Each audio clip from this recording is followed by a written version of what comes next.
The director of national intelligence, Tulsi Gabbard, is today trying to throw a political lifeline to Donald Trump by showing up to the White House press briefing today, standing behind the podium and doubling down on her baseless conspiracy theory that President Obama's administration engaged in, quote, seditious conspiracy by pushing a lie that Russia meddled in the 2016 election to help Donald Trump's campaign.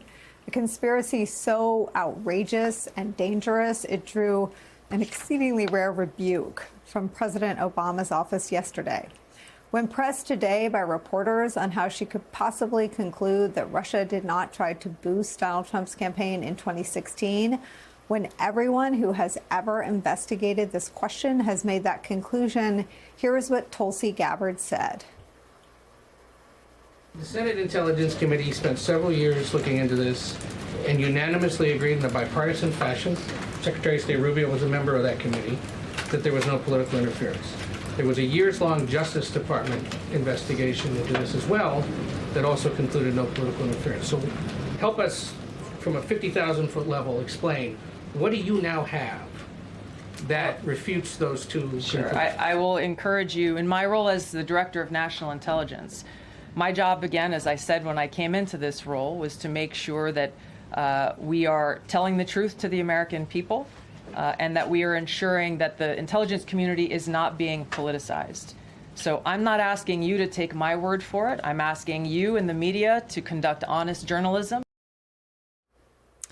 We're back with Alex and Andrew. Let me do a couple more things that rebut the country's Director of National Intelligence with people from inside sort of the Trump worldview. This is John Durham in 2023 on the bottom line about his $7.5 million investigation into the investigators, including at the CIA. I don't think there's any question, but that the Russians intruded into, hacked into the systems, they released information. And that was helpful to the Trump campaign, right? And the conclusion in the ICA and in the Mueller investigation was that the Russians intended to assist. Can you answer my question, Mr. Durham? That was helpful to the Trump campaign, right? Yeah. And then let me also quote Donald Trump's Secretary of State, who I think has 4 other jobs. I don't remember right now what they were. Rubio, quote, no probe into this matter has been more exhaustive.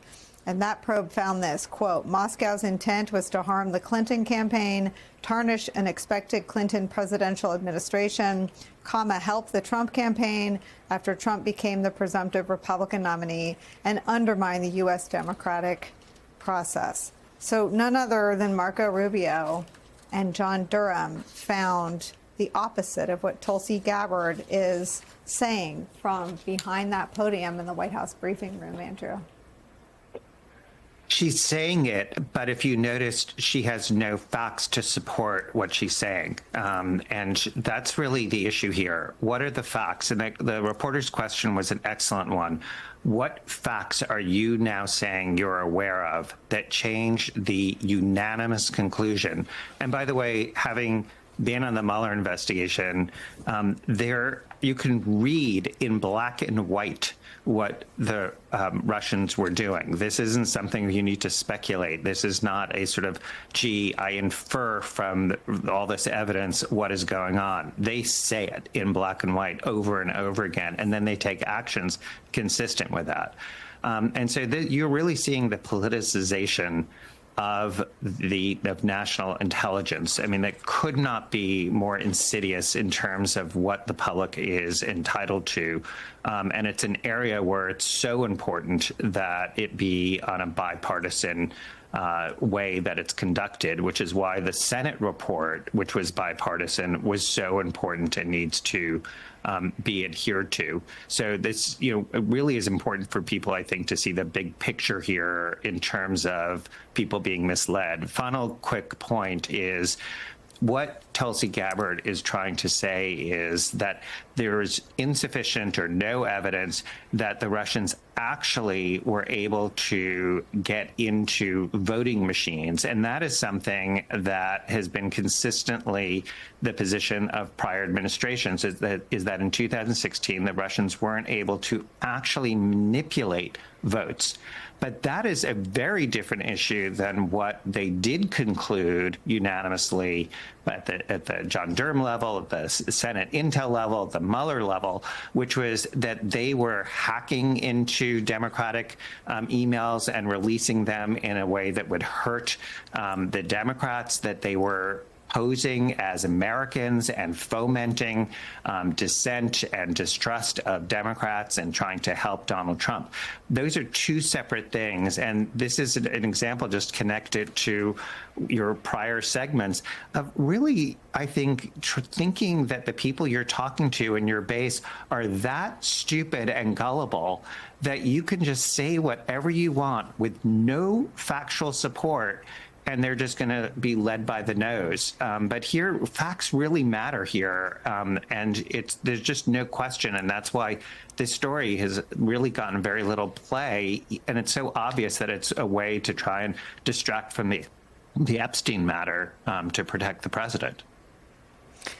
Alex, why do you think they're doing this? As you said, he won twice. Why is he still relitigating what the Russians did in 2015 and 16? I think first of all, I totally agree that this is, chumming the water to get MAGA redirected to something else and not focus on Epstein. But I think you have to pay attention to the language that Tulsi Gabbard's using: seditious conspiracy and a years-long coup.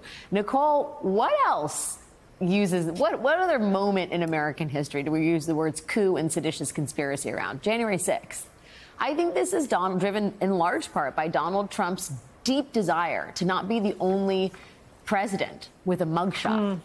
Tweeting out or Truth Social posting a fake video of President Obama getting arrested in the Oval Office is like Trump's sick, twisted fantasy to not be the only guy in the mugshot club. He is desperate not to have that scarlet letter. And so, while I think it serves an immediate purpose to get the news off of himself and Epstein, I think that there's a broader kind of psychological goal here. And that is for Trump to not be so lonesome in a potential future that involves an orange jumpsuit. It is always amazing and breathtaking that, if he'd been hugged more often as a child, we might not be right here where we are. But it always comes down to that.